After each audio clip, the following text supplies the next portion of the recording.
I can produce some floss if you think it's necessary. No, I mean, I have one tooth that got broken in half, and the part that got replaced is yellow, so it's not like my teeth or my job or anything.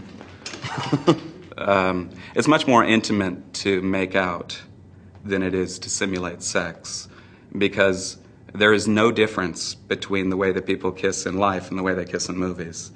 There's a big difference between the way that you have sex in life and the way that you do in movies. So it's actually the challenge of a real sex scene is to have it be about something. It turns out not to be very difficult for me to sit around for a long time doing nothing, and then for 5 minutes be completely collected and focused, and then do nothing for a while.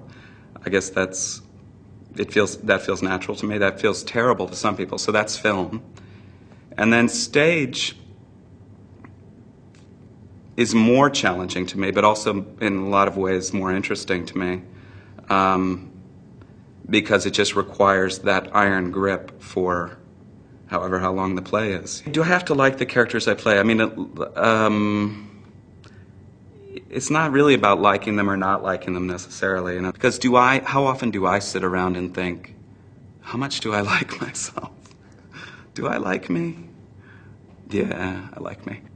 I'm a Catholic like I'm an American, which is that I do believe the root of it, and it means a lot to me, is a helpful way to get through my life. I really took ballet when I was a kid because I think there were a lot of girls in there, and I got to lift them and hang out with them. And I had a teacher when I was 18, Father Gararelli, who showed me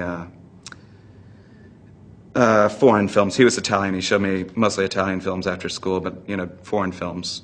And I remember him showing me Night Porter, Dirk Bogarde. I just thought he was so strange. He has this scene in there where he's watching her dance, and he goes, I don't know why. It's like Jack Black telling me when we were doing Dead Man Walking, he said he wanted to, he played Sean Penn's brother, and he was giving the eulogy at the funeral, and the camera was going around as everyone's, eulogizing. And he wanted to be showing just a slight bit of ass crack in that scene. I just have always appreciated a little total irreverence in the middle of things that can just be a little bit too precious sometimes. There's actually this great sound that someone who worked on this film I was doing in Louisiana could do as a local guy. You take your 2 fingers like this, and you kind of rub them. I'm doing it to myself right now, you can't really hear it, but it goes grrr, and somebody comes up behind you and does that when you're in a place like, in a bayou, and you think it's a bug.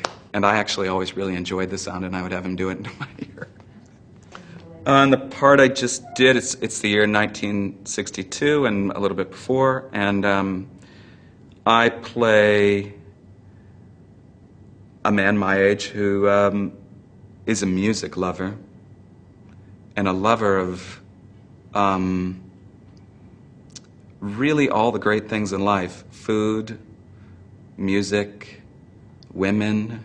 And he kind of becomes a docent for the world for this 16-year-old girl. And it's a slightly inappropriate relationship, I guess, to some people, but it's not really about sex. It's about when you first show someone a butterfly, they've never seen one, you re-experience the butterfly for the first time kind of again. On Boys Don't Cry, I played John Lauder, who was serving time on death row, was on death row. I guess you don't serve time on death row when we were filming. That is the most female attention I've ever got from any character I've ever played. I'm interested in redemption. I'm interested in people who change.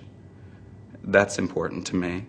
My dad actually told me recently that he thought it took me a long time to divorce myself from John Lauder. But I think I would have been that up whether or not I've been playing John Lutter or not.